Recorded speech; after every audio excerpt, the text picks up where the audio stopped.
चंपा की कहानियाँ। दोस्तों, यह कहानी है रामपुर गांव के एक गरीब लकड़हारे रामू की। रामू बहुत ईमानदार था।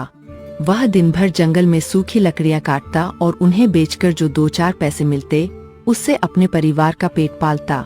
कई बार ऐसा होता कि रामू और उसकी पत्नी शांति को सिर्फ एक सूखी रोटी और नमक खाकर ही सोना पड़ता। लेकिन रामू कभी भगवान से शिकायत नहीं करता था। वह हमेशा कहता, भगवान ने जो दिया है उसमें खुश रहना सीखो। एक दिन बहुत तेज गर्मी थी। रामू जंगल में गहरे अंदर चला गया। थककर वह एक पुराने बरगद के पेड़ के नीचे बैठ गया।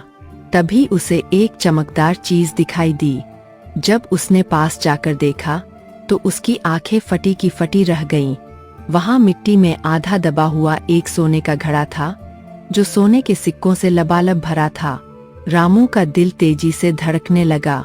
उसने चारों तरफ देखा, वहां कोई नहीं था। एक पल के लिए उसके मन में लालच आया। अगर मैं इसे घर ले जाऊं तो मेरी सारी गरीबी मिट जाएगी। लेकिन अगले ही पल उसकी आत्मा ने उसे झकझोरा। उसने खुद से कहा, नहीं, यह धन मेरा नहीं है। मैंने इसके लिए मेहनत नहीं की। मेहनत की कमाई ही बरकत लाती है। रामू ने उस घड़े को वापस मिट्टी से ढक दिया और अपनी घर की तरफ चल पड़ा। उसी रात रामू के सपने में एक चमकदार रोशनी आई। वह उस जंगल के देवता थे। देवता ने मुस्कुराते हुए कहा, रामू, मैं तुम्हारी ईमानदारी से बहुत खुश हूँ। आज दोपहर को मैंने ही तुम्हारी परीक्षा लेने के लिए वह सोने का घड़ा वहाँ रखा था। तुम उस परीक्षा में पास हो गए।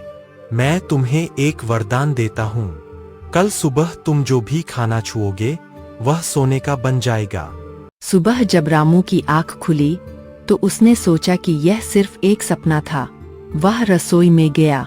उसकी पत्नी शांति ने उसके सामने एक बाजरे की सूखी रोटी और पानी का लोटा रखा। जैसे ही रामू ने उस सूखी रोटी को हाथ लगाया, चमचमाती रोशनी हुई। वह सूखी रोटी देखते ही देखते शुद्ध सोने की बन गई। लोटे का पानी भी पिघले हुए सोने में बदल गया। रामू और शांति हैरान रह गए। शांति खुशी से नाचने लगी।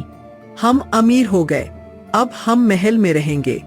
रामू को भी लगा कि उसकी किस्मत बदल गई है। लेकिन थोड़ी देर बाद रामू को जोरों की भूख लगी।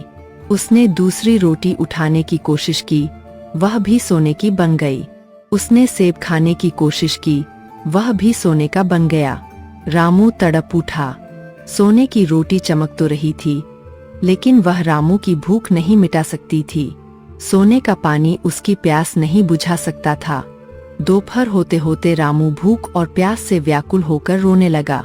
उसे समझ आ गया कि दुनिया का सारा सोना भी पेट की भूख शांत नहीं कर सकता। अमीर होना अच्छा है, लेकिन उतना ही जितना जीवन जीने के लिए जरूरी हो। रामू ने हाथ जोड़कर रोते हुए जंगल के देवता को याद किया। हे प्रभु, मुझे यह वरदान नहीं चाहिए। मेरा यह सोना वापस ले लो। मुझे मेरी वही सूखी बाजरे की रोटी दे दो, जिसे खाकर मुझे चैन की नींद आती थी। देवता प्रकट हुए और मुस्कुराए। उन्होंने कहा, रामू, तुम अमीर होकर भी लालच में नहीं पड़े और तुम्हें असली धन की कीमत समझ आ गई। देवता ने अपना वरदान वापस ले लिया। सोने की रोटियां फिर से साधारण रोटियां बन गईं। रामू ने उस दिन पेट भरकर सूखी रोटी खाई और उसे जो सुकून मिला वह किसी महल में भी नहीं मिल सकता था। दोस्तों, इस कहानी से हमें यह सीख मिलती है कि इंसान के पास चाहे कितना भी पैसा आ जाए, लेकिन असली सुख और शांति संतोष में ही है। इस कहानी से हमें यह सीख मिलती है कि लालच हमेशा इंसान को दुखी करता है, जबकि ईमानदारी और संतोष ही जीवन का सबसे बड़ा गश है।